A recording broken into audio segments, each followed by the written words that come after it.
Hi everyone, welcome to the April 2018 edition of Farsight's Time Cross Project, where we use remote viewing to predict the major news events the month before they happen.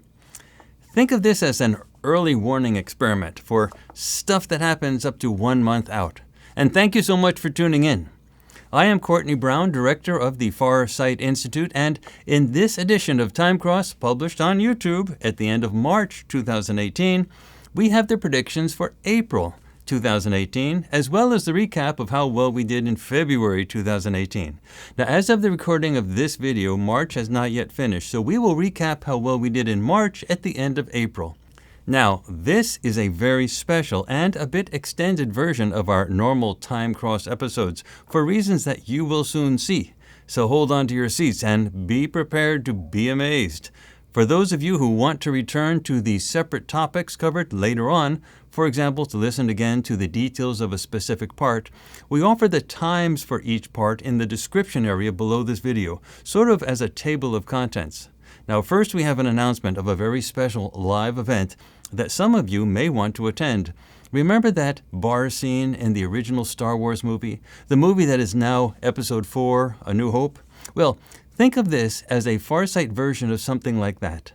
On April 30th at the Apache Café here in Atlanta, Georgia, Farsight will be hosting a live event that will have, well, weird stuff.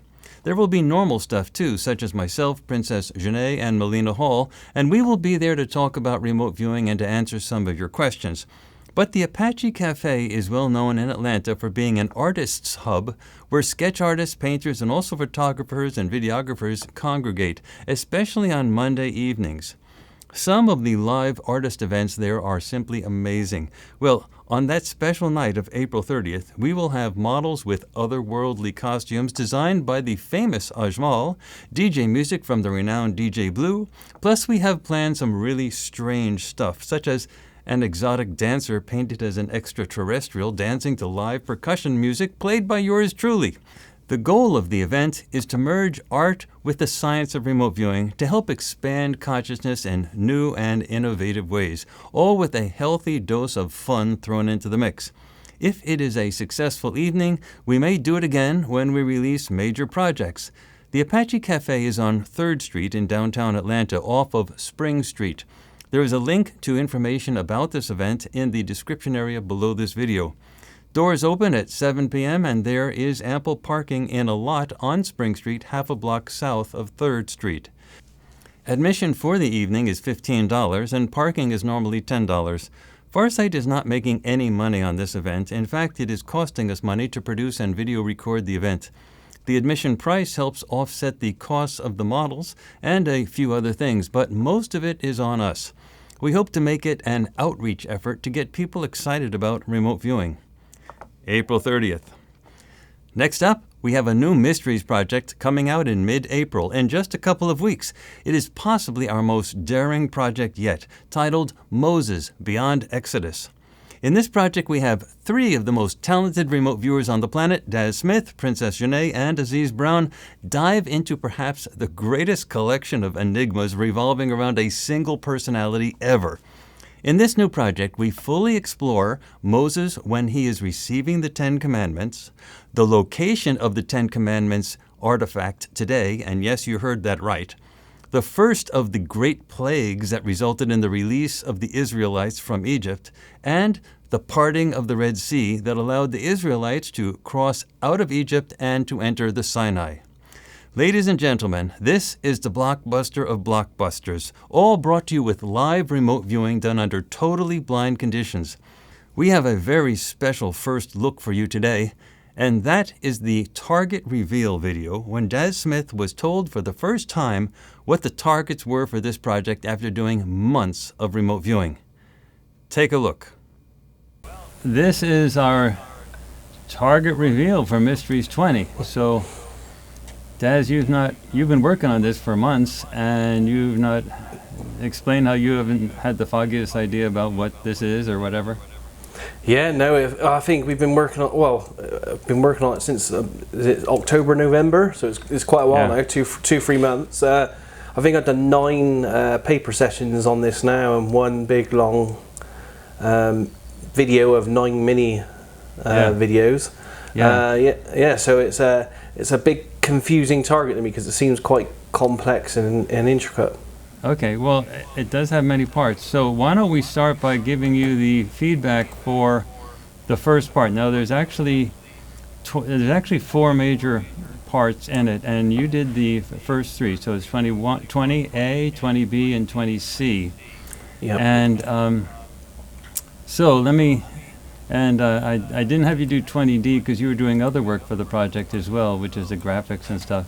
So you can only squeeze so much blood out of a rock, or out of a person, or out of a sap out of a tree, or whatever the proper analogy is. I don't know, but there's only so much I can squeeze out of everybody. So anyway, I'm going to send you the target. Excuse me, I'm going to send you the target right now. I just did that, so why don't you open your email. This is for 20A. Okay, yeah, I will open my email now. Let's see what this is. Bear with me a second while it downloads. Right, okay. Okay, yeah, that kind of makes sense then. All right, so you've seen the target? I have, yes. Okay, so for everybody else who's listening, why don't I say what it is out loud? Yep. The remote viewer will remote view the historical person known as Moses during the moment when he was first creating or receiving the 10 Commandments. So it's a pretty open-ended cue, meaning we're assuming that there is a person, and we know for a fact, it's verifiable, that the 10 Commandments exist. So they had to be given to somebody. And so when this guy Moses first got him, what was going on? That was basically the nature of this cue here. So do you remember much about your session? It was an unbelievably great session. I'm just trying to look through it now because there's 9 of them in total. So yeah, and it's kind of interesting because straight off on the bat of 20A, my first session, I'm not sure I honed right in on the person in this first session. It seems like I honed in on a box or something within a cave, and then a message and something stored within a box. Actually, if I remember the session quite well, if you look at it really carefully, you'll see the very first thing you did was focus in on an artifact. Yes. And yes. It was, and you mentioned that it was a historical artifact, and it had power of some type, and you kept focusing just, and this is very unusual for you because you normally go after people and places and stuff. This whole first couple sessions dealt just with this thing, this artifact, yes, and how it had powers, and it was like an unusual type of thing, and you described the shape of it, and you did describe it in a box, but the thing is you also described the artifact itself, and it's yes, lots of interesting information about it resonating in energy and being used for communication, high vibrations and subtle energies resonating from it, and that it was a man-made from with a stone surface. So yeah, very interesting stuff there. Yeah, and as you went on, you went after how the box came about, the people that were around the box, and then you eventually got the lead character, the main figure, and the main person in the entire thing. Do you have those sessions in front of you? I do. Yes. Yep. Take a look. It's great to see you sort of discovering what your own stuff was rather than me telling you what it was. Yeah, I'm just looking through the second session now, talking about the ancient artifact. It's interesting because right off from the very end of the first session, and even more so in the second session, I had this deep connection that this was all to do with some kind of godlike power, kind of energy, communication. Right from the start, I knew that this felt like it was some kind of message or communication between man and God. So I think you had that all over, and I don't remember you ever having a session. I've been working with you for, I don't know, a long, way over a decade with like regular projects. And I don't remember you ever having a session that was anywhere close to this, that even looked like this or had any type of. You were actually picking up. No, you were not defining what the God issue is, but you were clearly defining. I'm looking at your AOL here on page 6 of your second session, and it has some type of subtle energy, and it feels powerful. And the concept was a godlike type of concept that was coming through in the artifact, like the artifact was somehow connected to a God concept in some way. Yeah, definitely. Yeah, and it says there it feels powerful, and yeah, I definitely remember feeling that throughout the entire session, and the fact that the whole location for the entire target felt like it was, it was hot, dry, Middle Eastern as well. I'm looking right now at page 7 of your second session, and you write as clear as day, Middle East. Yeah. Yeah, and the next page, it was ancient in feeling, and it was in some type of a building that had sort of a heavy feeling, like a church-like feeling. A sort of a shielded type of thing, but this object wasn't just apparently a passive object. No, it didn't seem to be. And bear in mind, if this, if the target is the 10 Commandments, weren't they stored in the fabled Ark of the Covenant? Well, I didn't want to go after any mythology, any type of historical stuff that may or may not be true in terms of, I wanted it to be a neutral type of target cue. So it does look, though, as if they were stored in something, and this guy Moses apparently got them. And we haven't actually covered the Moses person because that comes in your later session. It does, yes. But it does appear that it came in a box. It came in a... Yeah, but what's interesting for me from now knowing the target is that I kept feeling that this was something to do with this fabled Ark of the Covenant when I was doing the remote viewing. It just had that feeling, the container had that feeling about it. And looking at my side sketches now, especially here in this stage, in the second session on page 7 onwards, 7, 8 and so on. Now that I know what the target is, it clearly to me looks like I may have been describing there or drawing the alleged resting place for a while of the Ark, which was the Dome of the Rock in Jerusalem.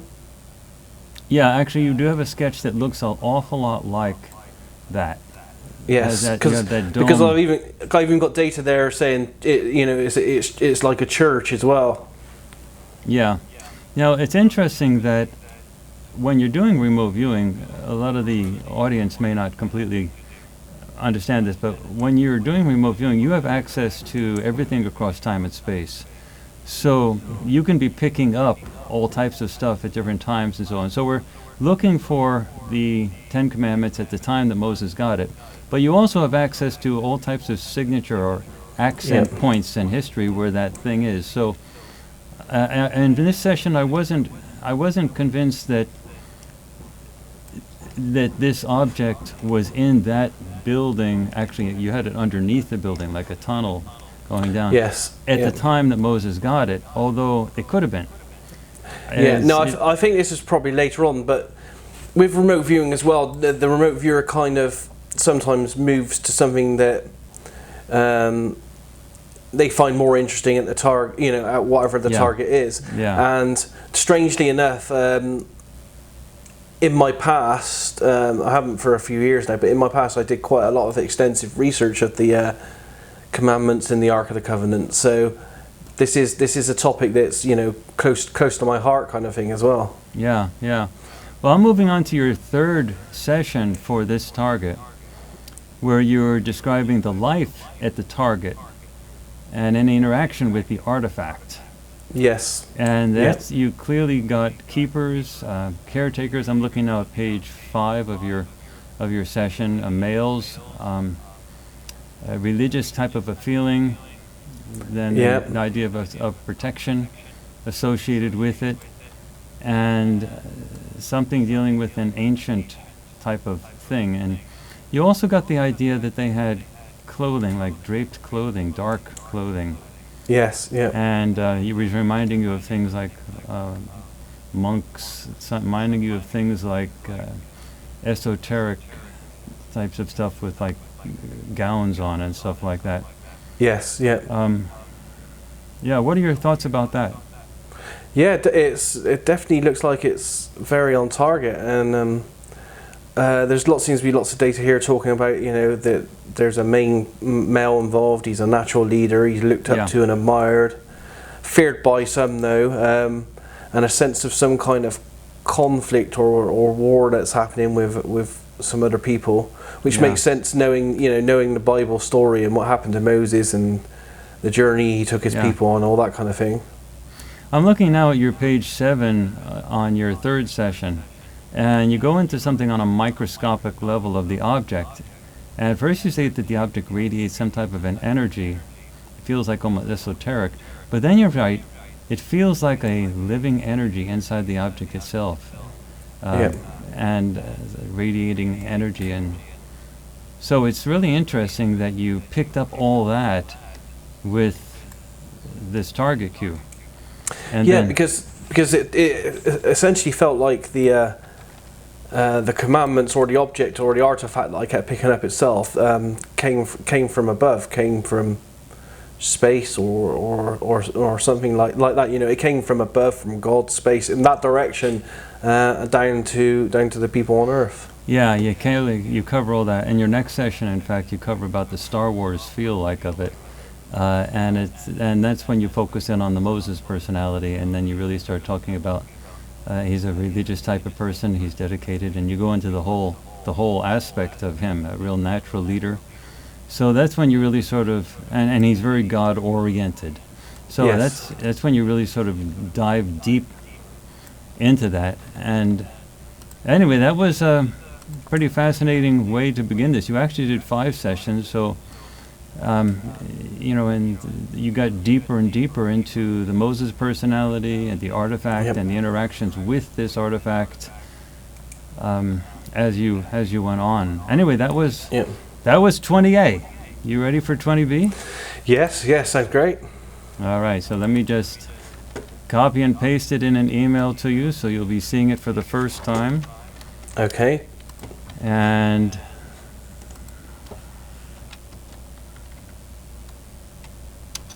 all right, and I'll label this one 20B. Okay. Let me know when it's on its way, and I'll do a send and receive. It is on its way. It probably will take another 10 seconds to get to you, but... Yeah. Okay, I've got that. Okay. So the audience, I'll read it to let them know what 20B is. Why don't you read it too while you read it silently while I read it out loud. Okay. The viewer will remote view the artifact that is known as the original 10 Commandments that was given to Moses, but at the current time in the year 2017. So this project happened in 2017, even though we're in 2018 now. That is, the viewer will perceive the location and surrounding environment of that artifact as it exists now. So this was a little different. I couldn't put the audience through a whole 10 Commandments type of thing without at least having one Indiana Jones, Laura Croft type of session that said, well, where is it now? Yes. And so the only thing I want to say about that's sort of weird is that I got the same results from you as everybody else. So actually, this is Aziz on the phone. He keeps calling at the time I'm having target reveals. Hey, Aziz. Oh, are you doing another target reveal? Yeah, I'm on Skype right this very second with Daz, and so how about we reconnect in about 10 minutes, 15 minutes, and then we'll do the target reveal for you. Okay. All right. Okay. Anyway, so let me pass the greetings from Daz on to Aziz, and Aziz on to Daz. Hi there. How are you? Okay. Daz just said hi. So Aziz, we'll communicate in about 15 minutes. Okay. Okay. Bye, guys. Okay. So Aziz is in Korea right now. Excellent. So yeah, that's nice where place. he is finishing up. He finished up all his work in Korea. He did part of it, most of it he did in Thailand, and now he's finishing it. He finished it up in Korea, and he's doing the target reveal. I told him to try to avoid this time period, but I think when I was miscommunicating or misunderstanding the difference in time zones with daylight saving, Eastern Standard, whatever, and London, we sort of got a little confused. So he was calling now. But I'll communicate with him in a little bit. So let's go back to so this one. This is one. I won't go into too much about what this target is in terms of the results. The only thing I want to say is that you got some pretty strange stuff, and Yes, the weirdest thing of all of it is that Aziz and Princess got pretty much the same really strange stuff. So apparently there is still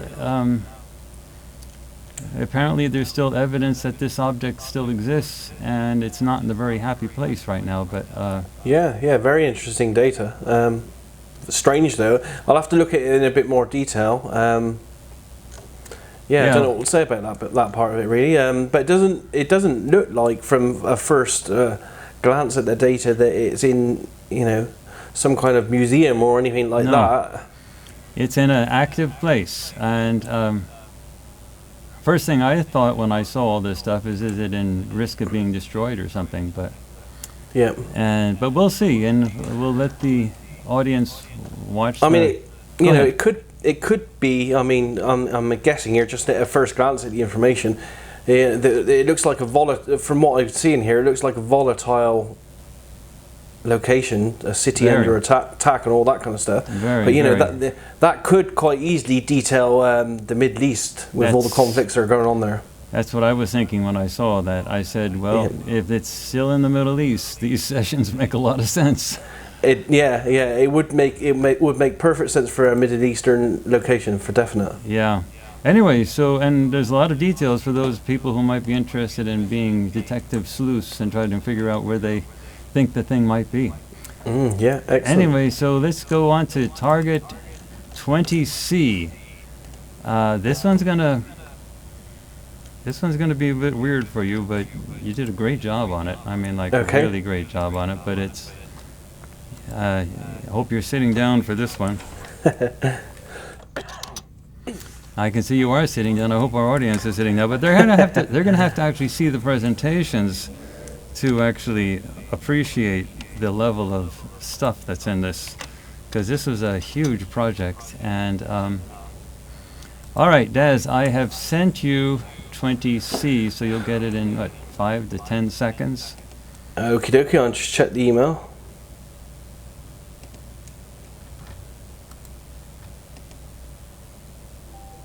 Yep, it's just come through. All right, so how about I read it out loud while you're reading it silently so our audience can hear it, okay? Okay, yep. 20C. The background for this target is that there's a background to this, sort of a background to the target, and then the target actually is itself. So the actual target is explained after the background part. So here's the background to the target. The background for this target is that the Judeo-Christian Bible states in Exodus 7, verse 14 to 24, that there were 10 plagues that were experienced in Egypt during the time of Moses, and that these plagues led to the release of the Israelites from the land of Egypt. This target will not be tied to a literal biblical interpretation of the plagues or their cause. Rather, the plagues are considered things that happened of whatever nature that ultimately led to the release of the Israelites from the land of Egypt. So this target is really going after what happened when the Israelites left. Okay, so here's the actual target.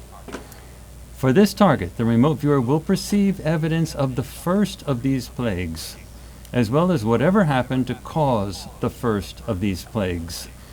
The remote viewer will perceive the plague as well as the cause of the plague.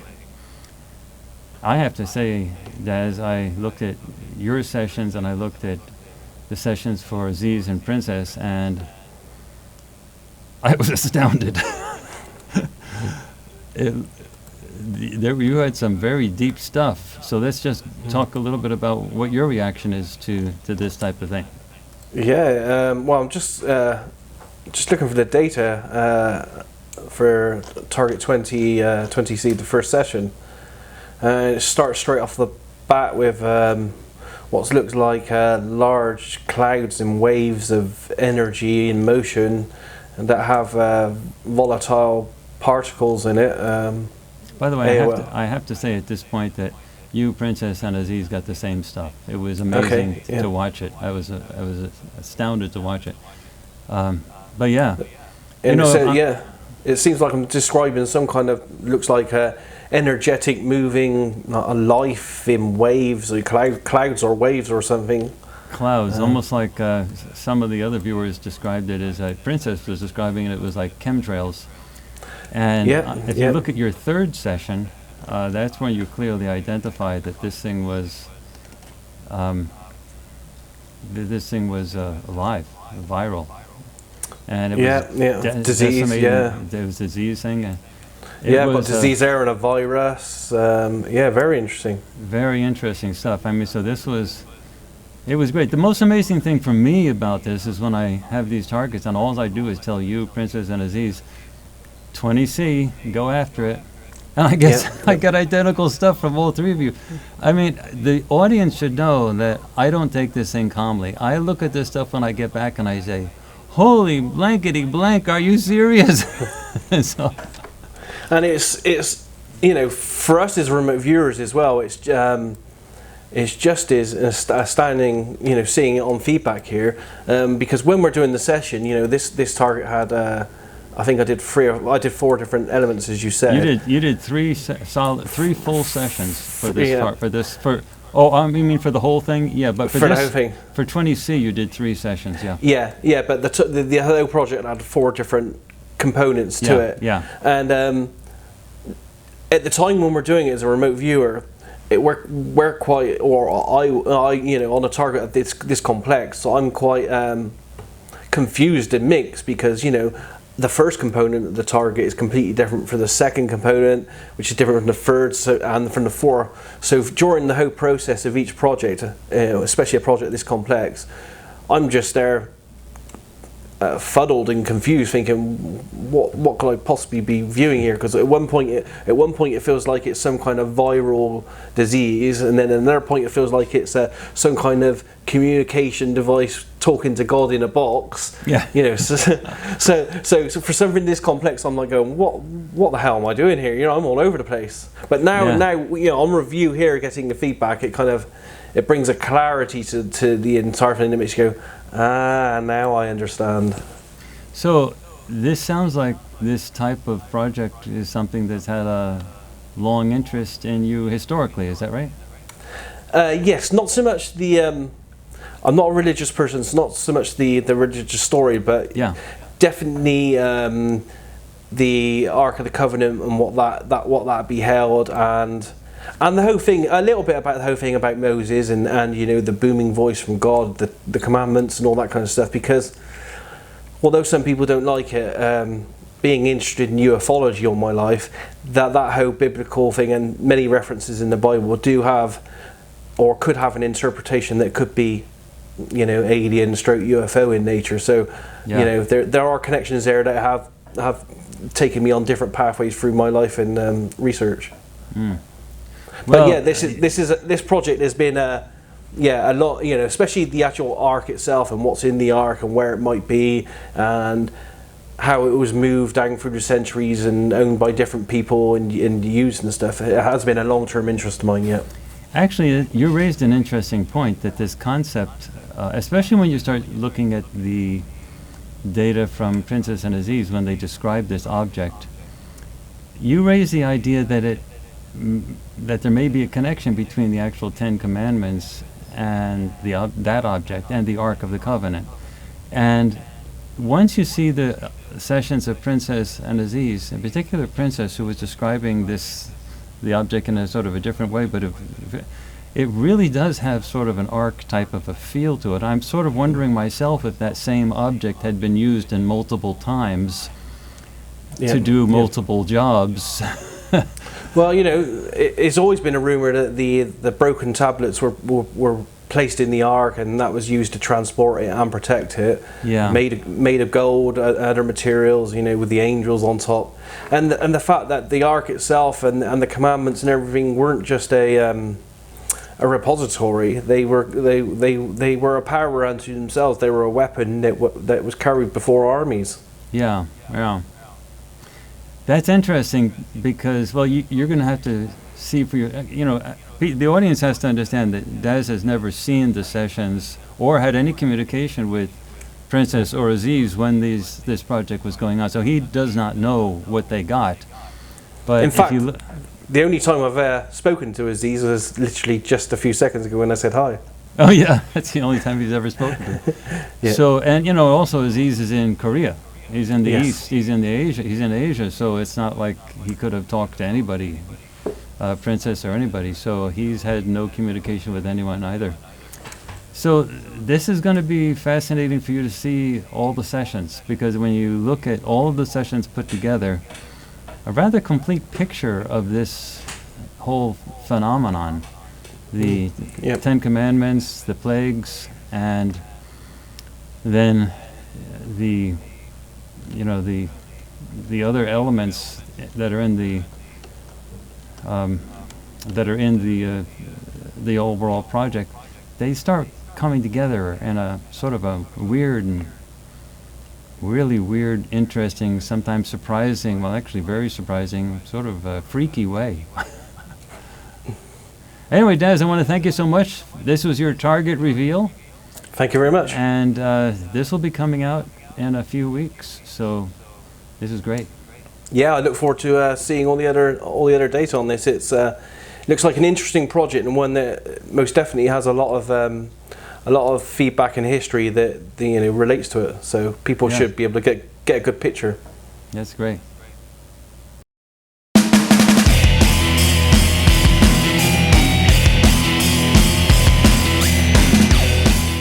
Everybody, this project will be released on April 15th.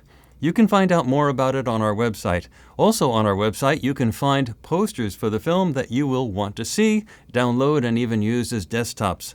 Additional posters will be added to our website as we get closer to the release date. And you can look forward to additional trailers and behind-the-scenes films that will appear on our YouTube channel throughout the month of April. If you are interested in anything that we do at Farsight, I sincerely believe that you are going to want to see this new remote viewing documentary as soon as it comes out. Our final announcement is that we have started a new economic project that will forecast the selling prices of cryptocurrencies over a 3-month period. We anticipate this to be a monthly project, with each month offering a 3-month forecast for a different cryptocurrency. As some of you know, cryptocurrencies have had very volatile price fluctuations, especially lately, and we want to try to use remote viewing to forecast the high and the low prices over that 3-month period of time. This is an experiment, and we are not licensed financial advisors by any means. Those people who want to follow this experiment will do so at their own risk. Our efforts are for educational and entertainment purposes only with respect to the use of remote viewing. But for many, the reality of remote viewing has always been tied to the ability of remote viewing to predict digital information. So we have a new experimental design that should eliminate many of the previous problems that plagued past uses of remote viewing to predict digital information, especially past experiments using an associative remote viewing design, a design which I consider deeply flawed on theoretical grounds. With our new experimental design, we're going to start by forecasting the price of Bitcoin. And if all goes well, our first 3-month forecast will come out in May. Part of the design of the experiment is to limit the size of the audience following the forecast during the period that the forecast is active by charging for the forecast, so that the forecast itself does not influence the price of the cryptocurrency. But then, to let everyone everywhere see what happened for free after the forecast period is over. We will explain more later, so stay tuned. Now on to Time Cross. We start with a recap of how well we did predicting the major news events in February 2018. And then we will move to the new predictions for April. Now remember that we now use a 4-point scale to evaluate each news event. A 3 means that the predictive news story was really good in accuracy and detail in terms of describing a future news story. A 2 means that the news prediction happened and the description of the event was solid, but it may not have been as complete as it could have been, or perhaps it had some relatively minor errors. A 1 means that the news prediction did happen, but the description had too few details or too many errors. And a 0 means that a remote viewing predictive news story does not appear to have happened. And remember that there are 2 basic elements involved in each of our news reports. The first is the actual visual and other perceptions that the remote viewers have involving physical elements and activity. But the viewers also try to interpret those perceptions, and the interpretations are done with the conscious mind, not the remote viewing mind, so to speak. So they carry greater risk of being wrong. We use our same 4-point scale to rate the raw perceptions and the interpretations separately, so we get an idea of how well we did with the raw perceptions matching the physical elements of a major news story as listed in our news analysis table for each month, which you can find on our website, as well as with our interpretations of those physical elements. Again, 2 ratings for each news story. 1, raw perceptions, and 2, interpretations. And you can enjoy trying your own hand at interpreting the raw perceptions as well each month, seeing how well you do. February 2018 was a really interesting month for our Time Cross project. We had 4 news stories from 2 remote viewing reporters. First, Melina Hall reported on a shooting event that occurred in an institutional-type building with lots of dead and wounded. A SWAT team enters the building, and there is chaos and mayhem. Well, that was a very unfortunate perfect match for the Florida school shooting event that occurred in Parkland, Florida. Melina's illustrations for the event are chilling, and the SWAT team did enter the school immediately after the bloody event in a manner that remarkably resembled her description and her illustrations. In terms of her raw perceptions, that report was a perfect 3 in our rating scale. However, Melina was struggling to figure out what kind of an institutional building was involved and the reason for the shooting. At one point, she wondered if this was a violent bank robbery, so she both described and interpreted the violent nature of the event, but she misinterpreted the setting and the cause of the event. Again, interpretations are really hard with remote viewing, especially when a viewer only visits a target once, as is the case with our Time Cross reports. Remember that when we do a mysteries project, the viewer returns to the same targets time and again until all of the details are worked out. But this takes months to accomplish, so this is not possible with Time Cross given our monthly schedule for this news show. Nonetheless, a bank and a school are similar in the sense that they both are solid-type buildings, and inside those buildings there are members of the public forming various lines in an organized manner. So we are going to give the interpretation of this event a score of a 2, which means good, even if not perfect. Next, Princess Janae describes a war situation in a desert area. It was cold, but no snow. There were many short structures, loud noises, heavy weapons of all sorts, including tanks, trucks, and missiles. This was a situation of serious combat. It was overseas, and the combatants used various languages. Well, when this report first came out, I have to admit I was puzzled. The Middle East wars had been calming down remarkably, and there were very few news stories about those wars for the past few months. But suddenly, in February, there was a marked increase in the fighting in Syria and Afghanistan that included a major Turkish incursion and fighting of all sorts in Syria, and the largest bombing campaign in the history of the B-52 bombers being carried out against the Taliban forces in Afghanistan. Indeed, according to our news analysis table for the month of February, the school shooting in Parkland, Florida, and the surge in fighting in the Middle East were the 2 largest stories by far for the month. So our project should have picked up both of those events, and that is exactly what happened. This report by Princess Janae clearly scored a 3 in terms of both her direct perceptions and her interpretation of those perceptions. Next, Melina Hall reported on a gathering in an indoor environment. There were many women in the gathering, and the feeling in the meeting was one of women's rights. The meeting involved a male who had engaged in some form of sexual harassment.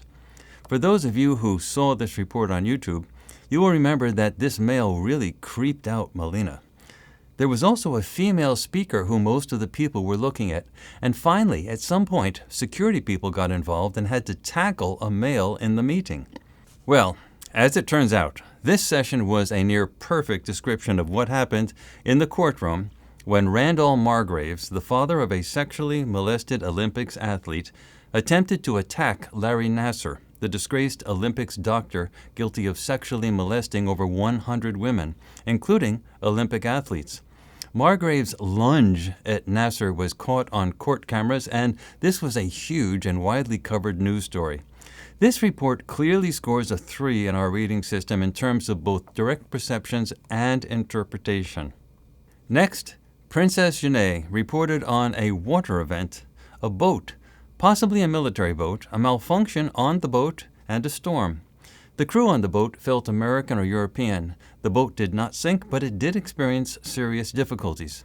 Well, we did not find any news stories that matched that report. It is always possible that militaries would not report such an event to the public since it did not involve a sinking or collision. But we have no way of knowing if this did or did not happen since we rely on published news appearing in the major news outlets for this project.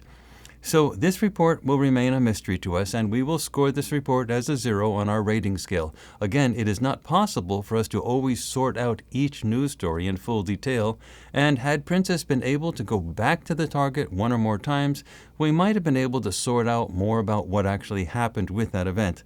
But given our current resources, we did the best we could. Finally, Rock Arkey, a student of Dick Allgaier and new to our Time Cross project, gave us a report involving an energy blast that seemed to create a crater or depression. Authorities or uniformed personnel were involved in the aftermath. Again, this was Rock's first attempt at doing a Time Cross report. As he participates in additional monthly editions of Time Cross, you will see him gather more experience, and his reports will begin to contain more data. Indeed, he has a very interesting new report in today's Time Cross edition. But for February, it is not clear which event his perceptions may have been in reference to.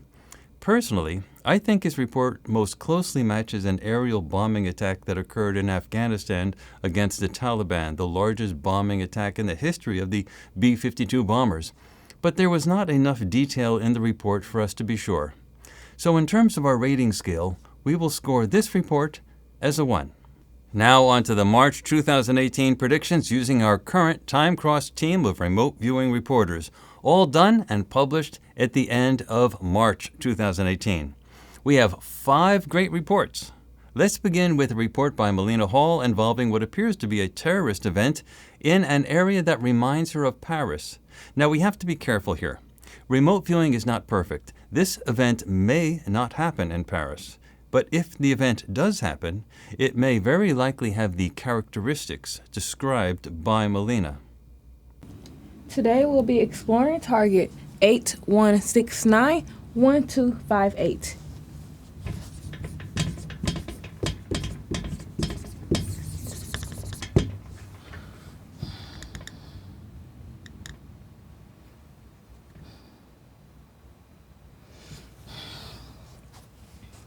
So I'm seeing this base surface, level topography, flat man-made land, structures nearby, water nearby.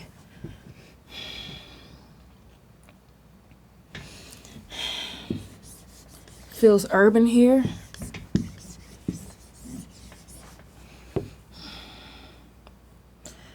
I'm seeing tall structures.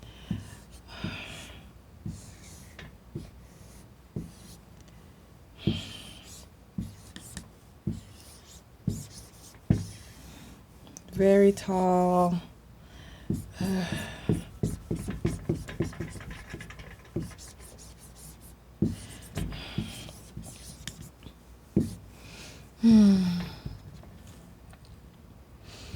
I see a lot of lights. Feels very warm here. Kind of hot, but not too hot. Plenty of subjects out here today. It feels like an outdoor activity. I see a lot of male subjects. Formal clothing, feels like a uniform. They're all in a formation, standing face to face. I feel a lot of materials on them, equipment like guns. Feels like some military event here at this very location. Doesn't feel like United States possibly, but this area feels foreign, different, out of the country, Europe, or this main structure. It has that tall, slanted sides, wide bottom. It's like the Eiffel Tower. I'm getting this picture of the Eiffel Tower, Paris. This area, like the people, they speak different here. It's a lot of talking and activity around, walking around. I'm hearing speeches and something political in the distance. I'm seeing business attire, subjects in business attire. There seems to be some formal debate or something here is very packed and it doesn't feel safe here at all. Let's move around. So from here, land, water, structures from below. As I go above, clouds, dynamics, loud noises. I'm hearing a lot of above activity, like I'm getting a lot of heavy noises above, far as like man-made structures flying over this whole area. Something feels serious here. This event seems to be watched and 1,000 feet.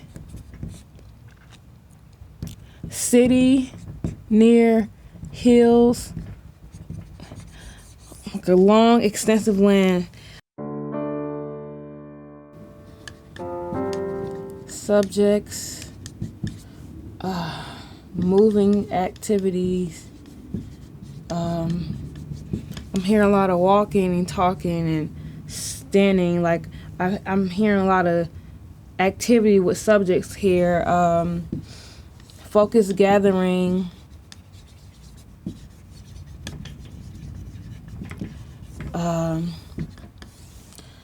I'm getting troops here, like military troops, and also security here in this area. Something is being surrounded and watched. But let's see here.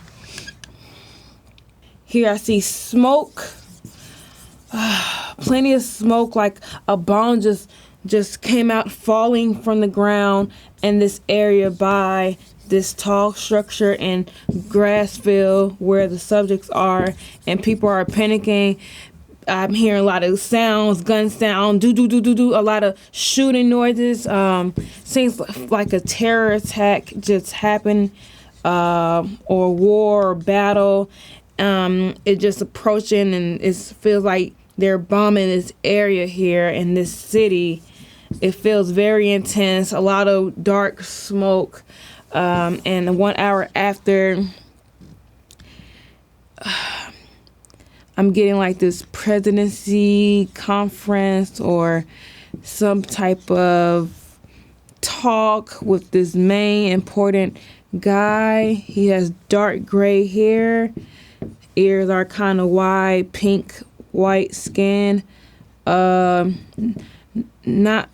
facial hair, no facial hair really, just a few, not too much wrinkle, suit and tie. It seems to be an outdoor event too. People are saying you must leave this area now. They're leaving, and yes, like it's this whole city, this whole like nice, beautiful city is being destroyed from above and around. Seems like there was bombs being thrown, or it's from a distance. I'm hearing a lot of smoke, a lot of boom and destruction, and people running. A lot of guns noises. Suspects are around this area. Like it feels like a terrorist attack. People who are dressed up and was at this outdoor evening are running away from this whole area. This is not safe at all. It seems like a whole conference disaster from an unexpected or planned situation. Going to the center of the target.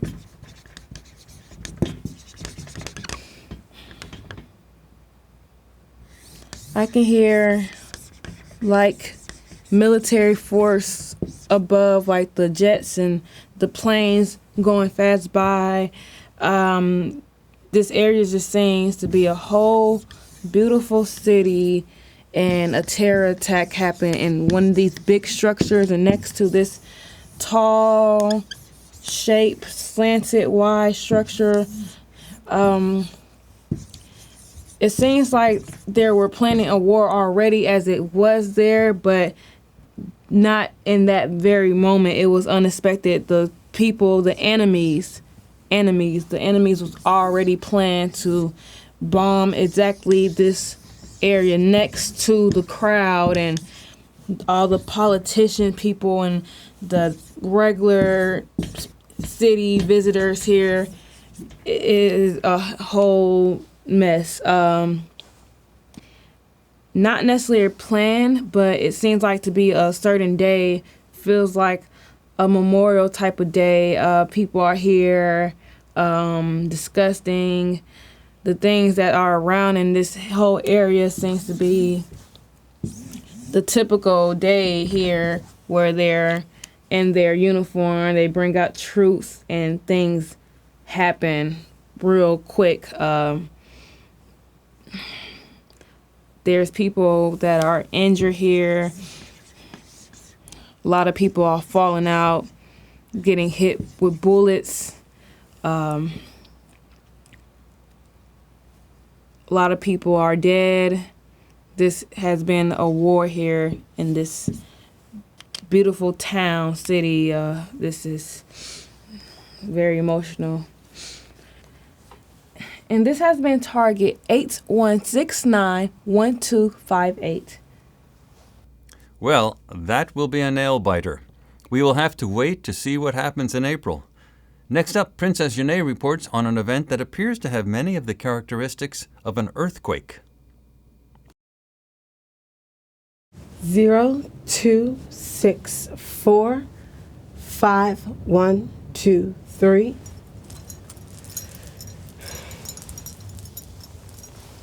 I have very large land structure.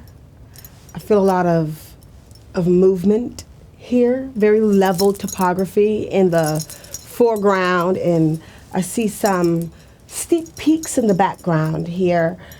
There's land-water interface, very extensive water and foliage. There's no ice or snow, but I do see some form of mountains or steep peaks here again off in the background.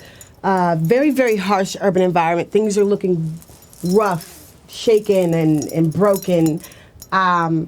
Something not good is happening. Something bad is very happening. I hear rumbling sounds. It appears to be raining here. So everything is really dark. Everything is very gray, dreary. Again, there's a lot of rumbling and shaking, rain, but this also has a feel of an earthquake. More than one thing mixed up together. Seems to be very natural, not man-made. Nothing is happening to the city, but there is a very natural disaster going on here. It almost really makes me cringe. Both the atmosphere and the land, everything is rough, very rough, hard, gray, dark. There's moving to the center of the target to get a better outlook on everything. Again, it's a tremendous amount of movement, a tremendous amount of shaking, broken earth, movement from things, buildings, people, the land. Subjects seem to be very afraid. Subjects here, they seem to be scattered everywhere. They seem to be pained, looking for family, looking for people. Just the feeling of everybody. They're worried. They're concerned. They're just distraught right now. This is not good. My entire body is very tense. It's tensing up. Being here. I feel a little numb and afraid while being here. Those feelings come over me. The people here feel the exact same way. They're terrified. They're tense. They don't know what's happening. They don't know what's about to happen. It's very horrible. This is a very horrible situation. The type of people that are here. There's a mixture of skin tones. There's brown. There's pale. Different ethnicities here, very casual clothing, feels possibly Western, like a Western environment. Not saying that is what it is, but it's the feeling that I'm getting, like maybe Europe, North and South America, Australia, just to throw a few things out there. It feels rather Western here. And again, I have like steep peak, mountain, like things off in the background. And then there's this urban environment, the city and the land. And then here coming towards me is water. Next, Melina Hall reports on a weather event involving one or more twisters in a major urban area, possibly in the American Midwest. Today I will be exploring targets 6542-3138.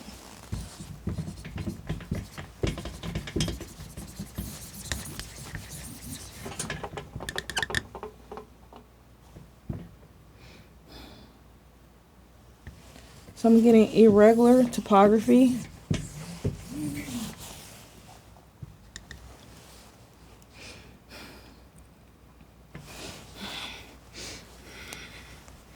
I'm getting natural smells, city smells, man-made smells, like the smell of food, exhaust, cars. I feel like I'm in this city, very urban area, structures amongst everywhere, almost like every corner is kind of crowded and also space, but crowded. There's foliage. And vehicles, man-made structures, trucks, all amongst these roads and highways. It's like I'm seeing this dust, wind type, a lot of movement, a lot of energy. It's very natural energy, very forceful. It's moving your body, your whole body is moving. People are running. It feels very wet. Sprinkle of rain is dropping. The This weather is very, very intense, very chaotic here.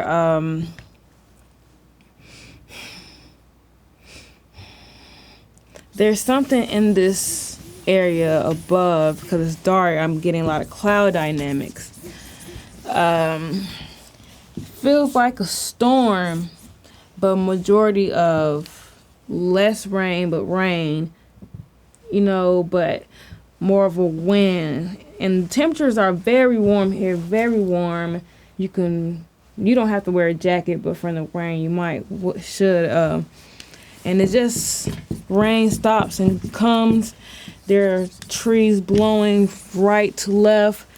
This is a lot of wind in this whole dense area where there's tall, wide structure, vehicles, people out here.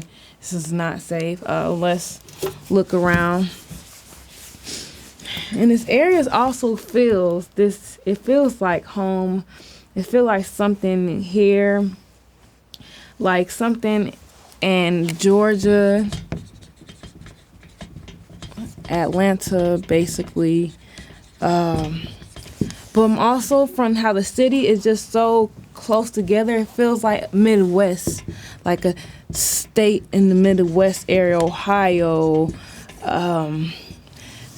It feels like around south, from how the structures are so close, and also from up north from this strong weather, because it feels like wind just keeps swirling around you and it's just moving. You're just moving with the wind. So let's look around from here. I'm getting land, structures, not much water here, just mostly extensive land and structure. Above, lights, but dark still. It's kind of dim here. And 1,000 feet up, I see a city and just long land. Like, I'm getting a lot of structures, cars, like highway type of structure. I'm hearing a lot of noise, a lot of beep, beep, like blinking lights, like honking horns, like it's traffic here also. It's that traffic where a lot of people are getting off of work traffic, leaving this area traffic. There's been some type of alert or warning.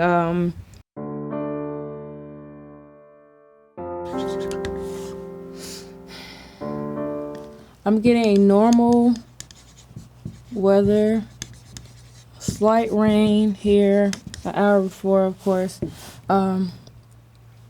Winds, like warm winds, like it feels great to be outside. Subjects, less traffic in this city area. Okay. I'm hearing a lot of crash noises here. It's like it's affecting from the weather. Rain gets more and more intense. The winds get stronger here. A lot of things are flying around.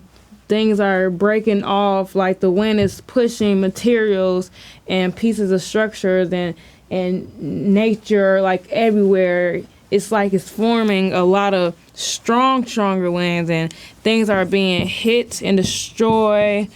Cars are, like, people don't know whether to stay inside their car or walk away from the car. It's a lot of like lights, like blinking, dim lights. It's getting dark here. And an hour later, this whole city is like, looks terrible, messy, like trash. Trees are on the ground. There's cars, and the cars on the highway, some of the cars are flipped over, like seems like a big monster just destroyed. But it's been the high speed winds of this area, and above which it seems to be like a twister from the looks of it. And I see from a distance, I'm seeing a lot of multi-directional movement and strong winds, and it's like people are like looking through their car like, what should I do, like panicking, and people are running out like they're stuck, there's nothing to do. When this twister is coming closer and closer to the city, and it's just not a good look, and it's not safe to be out here.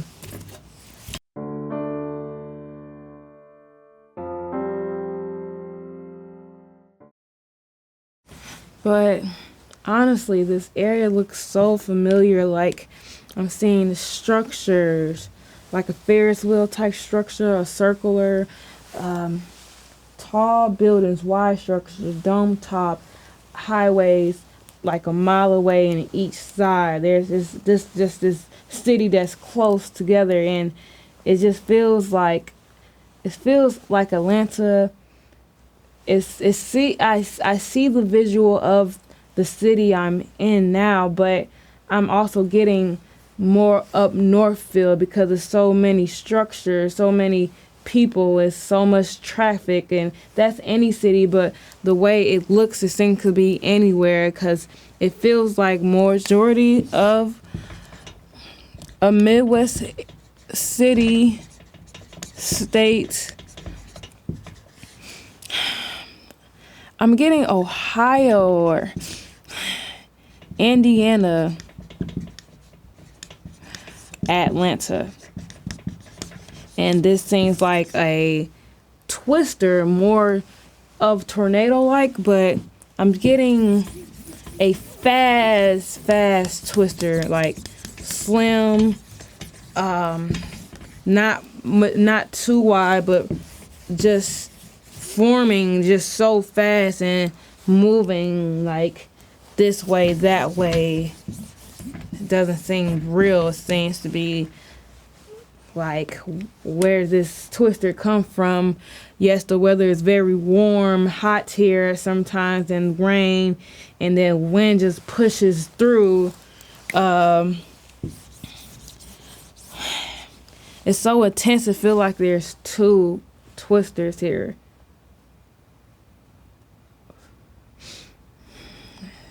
Because the weather's so intense, it can come from behind you or in the front of you. It feels like it's more than one twister, and it seems to be a disaster.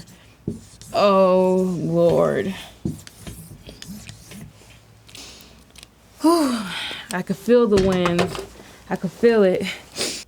Next, Princess Janae reports on a rally or demonstration in a beautiful beach city. At the end, the event turns violent due to the actions of a man.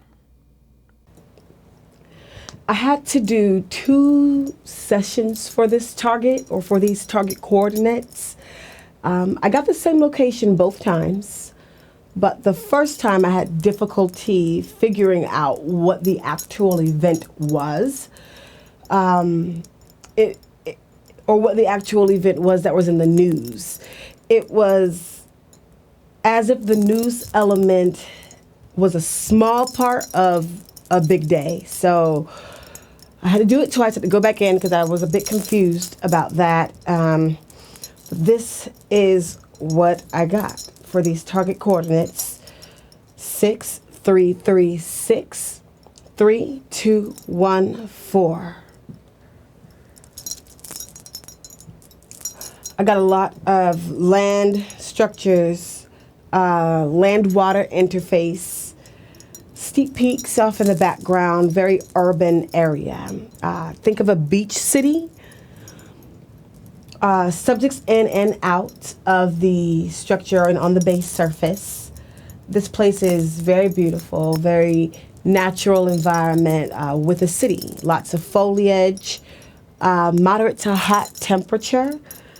I hear loud voices, I hear talking, music. I hear a pulsing. I hear yelling, but not bad yelling. This does not look like LA. When I see a big city, like city, water, city, I kind of always, it takes me back to LA, but it doesn't necessarily look like LA. I hear very audible music. Lots of people. They're scattered, but they're together. It's like a rally type feeling here. I hear singing, a big, massive crowd. There appears to be dancing, possibly. I see people coming together. This feels both like a protest and a rally. There are a few differences. This is definitely for a cause. I see flags or signs of some sort, concepts of power, of love, equality, unity, change.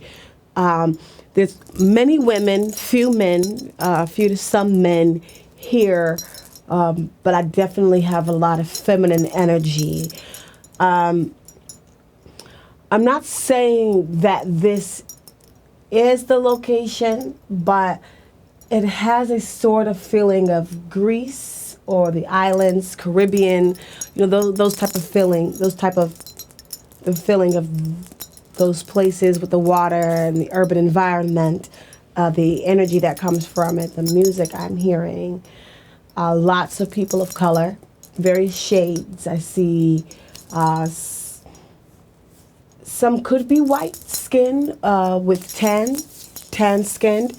Not necessarily all people of color, but I do see a lot of tan and browns here.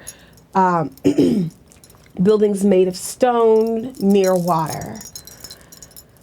But this, on the timeline, this is when the event happens, right here. The best that I can sense is a man seems to cause trouble, changing a peaceful rally into chaos, becomes violent, very violent. I hear popping sounds, guns, shooting. Man seems to be against whatever the rally is about, whatever the protest is about. Someone gets shot, a person gets shot, and people scatter everywhere. You can see the people, they're just scattered everywhere. They disperse. It's just like, everybody runs.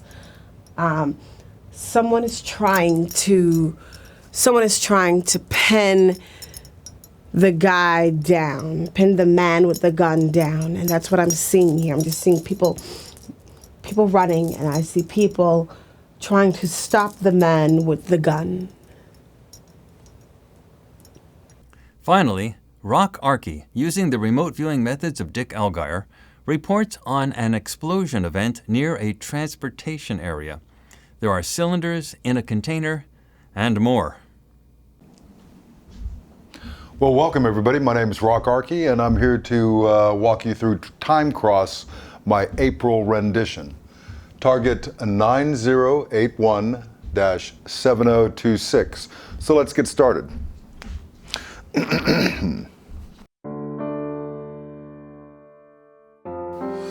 All right, I'm picking up some topology information.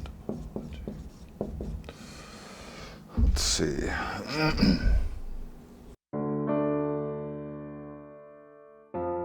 It's like I've got some containers, silos.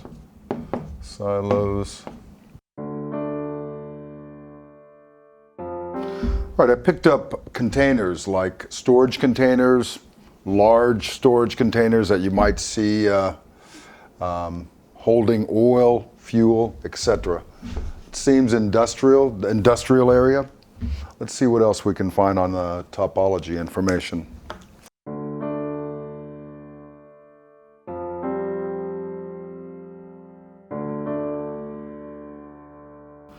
All right, I'm picking up, excuse me, I'm picking up what might be some dome-like structures or ray domes scattered about a sort of rolling topology up here, but then it's flat on the landscape with, like I said, these domes peppered about the scenery. Let's see what else, where we're headed with this.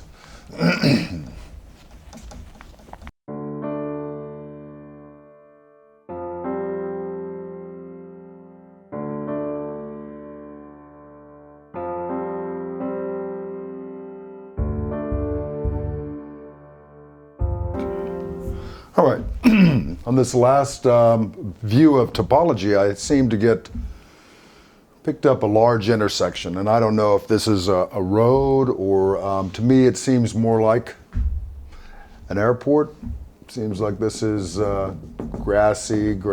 I've got a large triangle here, and being a pilot, occasionally you will see a wind direction or a wind sock or a wind triangle device showing you which way the wind's headed on a runway. So we could have a runway here. I do hear aircraft sounds overhead.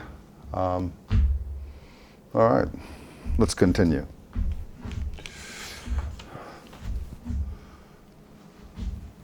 So for a location, we have storage silos. We've got some radomes, and it looks like we might have an airport or a large intersection near some of those other features. Okay.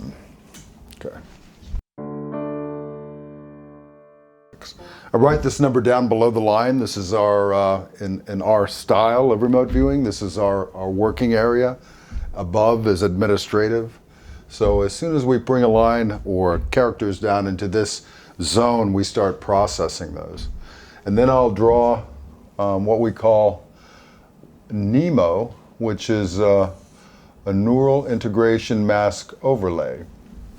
Now, I look at this sigil, if you will, and when I probe this line, I'm looking for side indicators, for visuals, for sound, and for other kinesthetic inputs. Temperature, texture, smell, taste, etc. All right, let's see where we can go with this. Taking a sight line, target 90817026.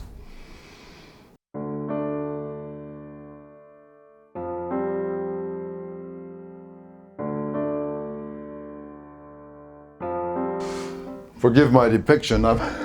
I'm getting a sense that I'm looking at a loading dock of some sort.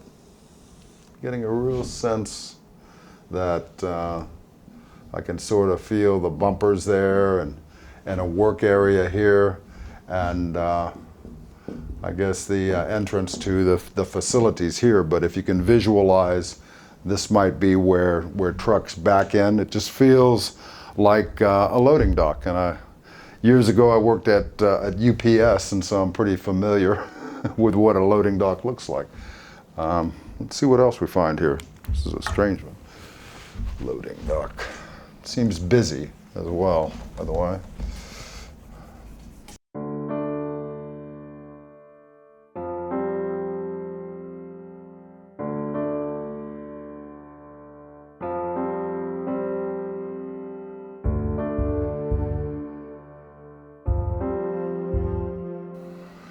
I'm getting a sense of an urban area, multiple vehicles. These are large vehicles. I mean, forgive my rendition of them, but they have a military feel. I caught a glimpse of what seems to be like a Humvee with this raked rear and antenna.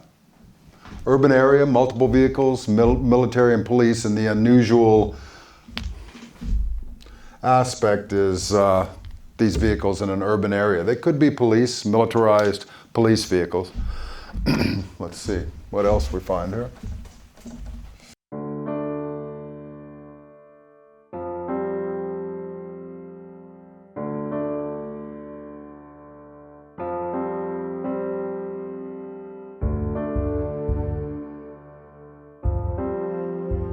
I picked up a man. He's on his knees. He's He's in a zone or an area. There is an object or something of interest right here.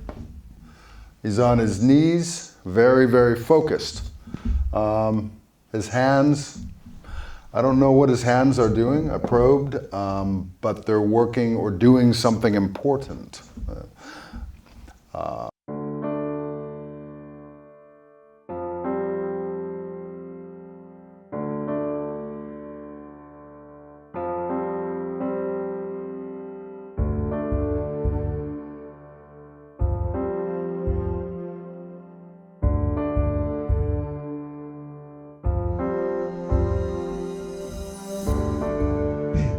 On probing 9081-7026, I got an explosion event.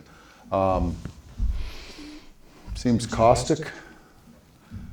It's an unusual, it's not like a big boom, it's more an unusual explosion. Let's pursue this.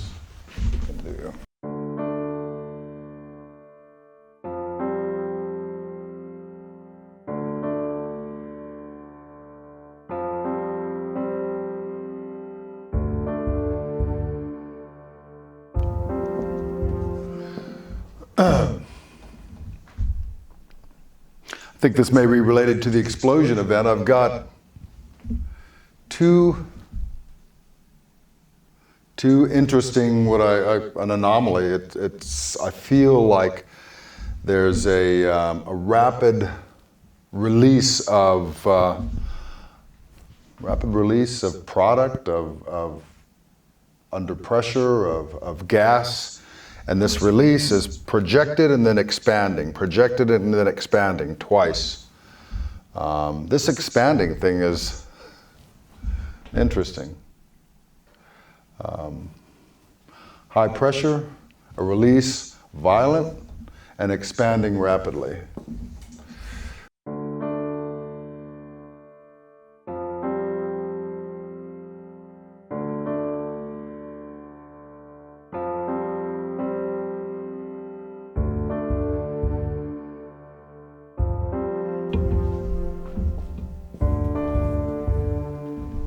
You know, I'm getting a sense of, and the framing of this as a transportation area.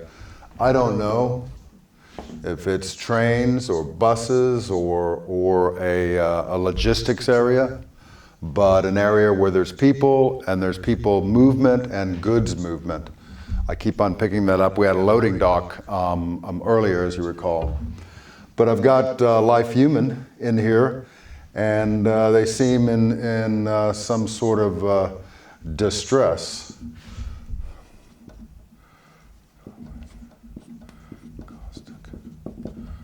Coughing, caustic, upset. In an area associated with movement, people movement, or goods movement. All right, let's pursue this just a little more.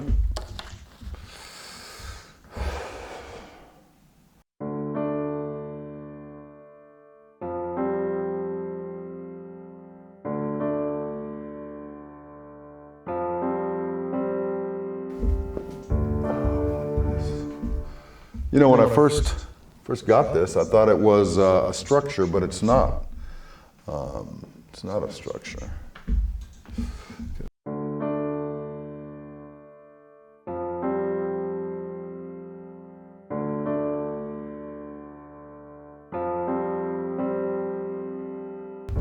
You know, I thought this was a structure at first. I didn't know what I was drawing at first. I thought, is this a building? But it turns out this is some type of either lunchbox, purse, briefcase with, did a probing on the inside of this. And to me, it seems that there's a couple cylinders, large cylinders inside. And I'm not sure what that indicates or means. Maybe have an idea. So let's do some more probing on this thing.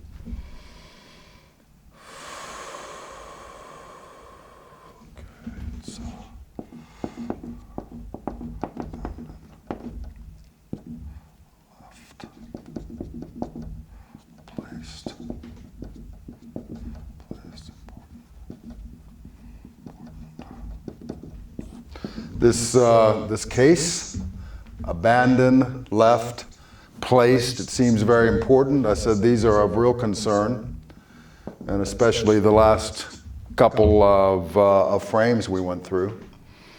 Probing some more. Seems I can smell food. Food. And sounds.